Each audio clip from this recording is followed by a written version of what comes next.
Hey everybody, welcome back to the channel, and today I'm going to be spitballing some ideas what passive listeners and active listeners are. So I had this thought the other day when comparing the band I play in and my solo music and some stats, some things stood out to me. Even though my solo music gets about double the streams in a month as the band is getting more followers consistently, even though it's getting half the streams. Half as many people are listening to it, but it's getting more followers. So because of the stats I pulled up, it really started making me think, you know, what is a passive listener base versus an active listener base? While you're here watching this video, please like it and subscribe to the channel, comment below, and also check out the description.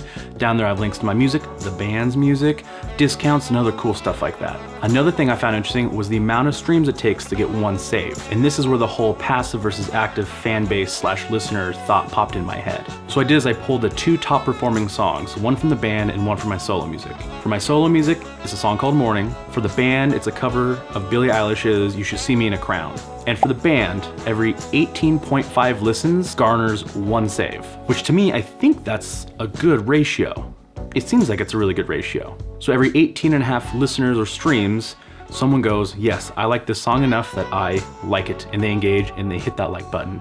I think that's pretty good. I'd be curious to hear what your ratio is. Let me know in the comments below. Anyway, jumping over to my solo music, every 31 streams gets me one save. And again, before pulling these numbers, I thought that would seem like a pretty good ratio as well. If you were to ask me, you know, before looking at this information, what would be a good ratio, I'd say maybe 1 out of 100. So both of these numbers I think are solid. But like I said before, it's interesting. The band outperforms my solo music when it comes to saves per listens. But like I said, I find it so interesting that the band strongly outperforms my solo music when it comes to streams equaling a save. So it got me thinking. Most people, I feel, listen to my music when they're at home, relaxing, at a spa, in yoga class, something where it's more of a passive way of listening to music. Where I feel like the band, you're gonna be looking it up, you want something that's vocal driven, that, you know, maybe you're going to the gym to listen to or going for a run. It's something I feel like you seek out more. And I don't know if that strictly comes down to being a vocal driven type of music and then having my solo music be instrumental. So that's where the whole idea of a passive fan base and an active fan base started rolling around in my head. And is it good or bad to have a passive fan base? So my thought is, I feel like most of the music we consume is passively. You know, think of TV and film. Unless it's like a big hit song, most of the scene's music is kind of just secondary, but it plays a super important role. When you go to the store, if you're at the spa, you're in yoga class, I feel like those are ways to really passively consume music. Now, do I think a passive fan base is better than active? Probably not. Knowing that an active fan base will seek your music out and engage with it more often. Not saying that if you have a passive fan base, they won't do that. But on Spotify, for example, I think a lot of my streams come from just having my music on in the background. I do think people seek it out and listen to it, but I feel more people seek out and listen to my band's music.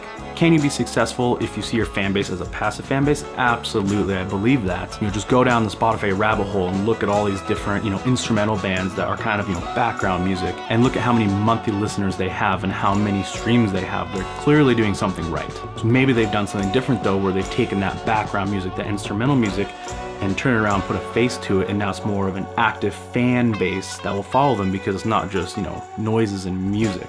And that's how I think you might be able to take your fan base and make them more active, is if, you know, you give them something to look at when they're listening to certain music and there's vocals, that's something for them to grab onto. I feel like a lot of people who listen to music don't necessarily grab onto instrumentals the way they do for vocal driven music. But if you don't have any vocals, how can you do that? Put a face to the music. Run ads, and run the type of ads that will, you know, make it seem like there's someone or some people behind the music. Give them the reason to be an active fan. These are all things I'm thinking about and wanting to do with my music. So what are your thoughts on a passive fan base versus an active fan base? Am I just talking crazy here? Are fan bases just fan bases, and is the music good or is it bad? Do people like it or not? Does your music attract more of a passive fan base or active fan base? Let me know in the comments below, and of course, please post a link to your music as well. All right, thank you for watching. Until next time, see you later.